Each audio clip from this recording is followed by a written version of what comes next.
Guys, so this is FNF and Fingers in Finance, and we are doing your finances, your money, how to invest, how to save, how to get money, make money out of nothing. Okay, so today we are doing something different. Okay, so today we are doing a book review. Okay, we'll do two books. I wanted to do 5 or 6 books, but I don't want to bore you. So let's say two books. One is based on moral and your thinking, and the other one is about your money, how you put your money into a business. So it's just a book, okay? Not this book though, but as I talk, you see the books popping up on my left hand or right hand. Anyhow, it pops up, okay? So you just find a book, and I might put a link down so that you can get the books. Okay, so the first book that we'll be doing, which is basically based on moral, will be How to Win Friends and Influence People by Dale Carnegie. Now, the thing about Dale Carnegie's book is that, first of all, it tells you how to relate with people. That's the first thing. Okay, so with a summary, I'll say, if you're able to read this book, first of all, you know the mindset of people. And trust me, if you're in business, if you're doing anything business, finance, company, anything, try to make money, you know that what? Everybody has something to give. That is the first thing you ever want to know. Everybody has something to give. You just have to know how to get it from the person and exploit it. Because everybody, so far as the person is human, has something called raw. And any raw thing can be turned into something refined and can be used. So Dale Carnegie's book is good. And with a summary in the book, there was this page that he was talking about two-gun Crowley. There was this American gunman. He was a serial killer though, but a serial killer who was in love. That is the thing. And whilst he was dying, that is in the book, whilst he was dying, he said, under this guy who likes to shoot people and with this guy who likes to kill people, it's a heart of what? Someone who is good. Meaning that no matter how bad a person is, they have something good that they can give you. If you are smart enough in business, you can always exploit the worst in people. That is it. It is a deal. That is why sometimes you can go to a company, you look at some people, they tell you, I'm working. You look at them, you're like, you don't fit. But trust me, they do, because everybody has something they are given. That is the thing about. So, How to Win Friends and Influence People, Dale Carnegie. Trust me, it's the first book you ever want to read if you ever want to start business. You read it, your mind is right, you can now start employing.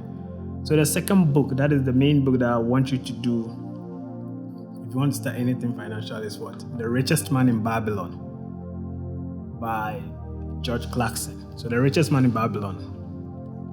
Now, what's the book about? I think the reason why I recommend this book for you is because it really spoke about poor people. Okay, it was this poor guy who was building a chariot. He built chariot for rich people. So he was just sitting on his fence looking at how the wealthy, the affluent, they were living. Sat down with a friend and we're like, how is it that this life, is it that some people are called to enjoy very good things? That's what you are thinking right now, because maybe you might not have anything. If you're already rich and you're looking at me, then I don't know what you're doing, honestly. But still, you can make more money. But if you have nothing, trust me, you can always make something out of your nothing. That's the first thing. They were making chariots, meaning that what? From the word go, you need to find something to do. Now, you'll be asking me, what do I have to do? It's the basic thing. There is always something basic in this world that you can do to get money. You don't need to do anything to get $1,000 at a go. You can start with $1. It's money. Now, the trick with this whole thing is that what? The trick with money is that what?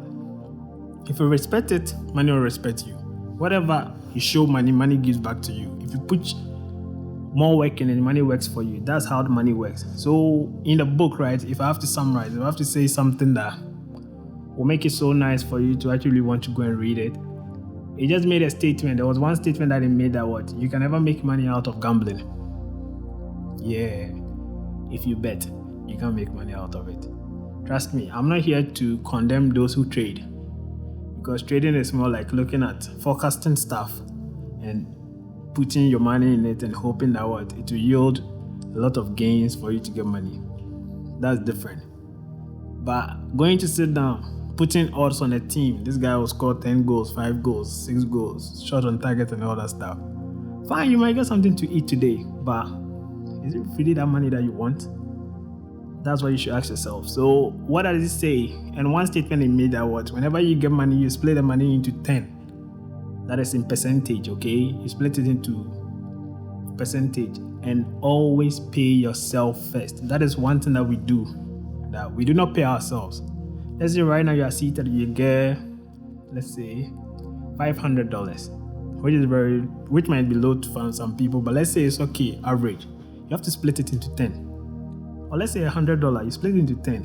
What do? You just don't go out and buy stuff. Let's say you go to the supermarket, you buy food, you buy grocery, maybe you fix this, you fix that, you pay bills. Now steady. So far as you are paying for stuff, you are not actually paying for yourself. You are paying the people. You just pay the grocery guy, you just pay the shop, you just pay the mall, you just give it to people. But what did you give you to yourself out of the $100? You always need to give yourself $20 out of the 100. So you always have that mindset that even though I'm receiving $100, 80 is what I give out and 20 is mine. It's not rocket science, okay? If you save 20% of your salary from the age of 20, by the age of 40, you'll be a millionaire. It is as simple as that. So the book will always tell you that what? And the level always above savings is what? Investment. If you read a book, The Richest Man in Babylon, that was the guy, right? What did he do? After he saved, he invested his first ever savings into something that he didn't understand. That is the thing about this whole investment thing. You need to invest in something that you understand. Okay, I have videos on how to invest and stuff, what you need to know about where you are going to invest. Because investment is always like a game. If you don't understand it, it will take you out. You need to know where you are going to invest. What did he do? He gave his money to someone who buys jewels outside. The guy came and brought something fake and the money never returned. His other advice was that what? He was told that what? Next time, invest in something that you understand. He did understand it this time and it worked for him. No, first of all, learn to pay yourself. 20% of your salary is always yours. Keep it for yourself. And if you're able to keep enough, invest in something that you understand. Okay, so I'll not bore you with my talk. I'll just recommend these 2 books. We'll do more books though. Maybe 2 each video. I may not do a lot, but at least if I'm able to give you 6 books, if you're able to go through them, first of all, your mindset will be sound. Your way of going towards finances will also be okay. Just know that what? Just as something. The basic things are what will give you money. You don't need to do anything extraordinary. Okay? So, How to Win Friends and Influence People, The Richest Man in Babylon by George Clarkson and Dale Carnegie wrote the first one. So I'll just put a link in the description below. You can get it on, if you have iBooks, it will help. If you have PDF too, sure, you can get it on any Android device, okay? So thank you guys, and thank you for watching, and stay tuned for the next video and subscribe. Just leave a like or something, okay? All right, bye.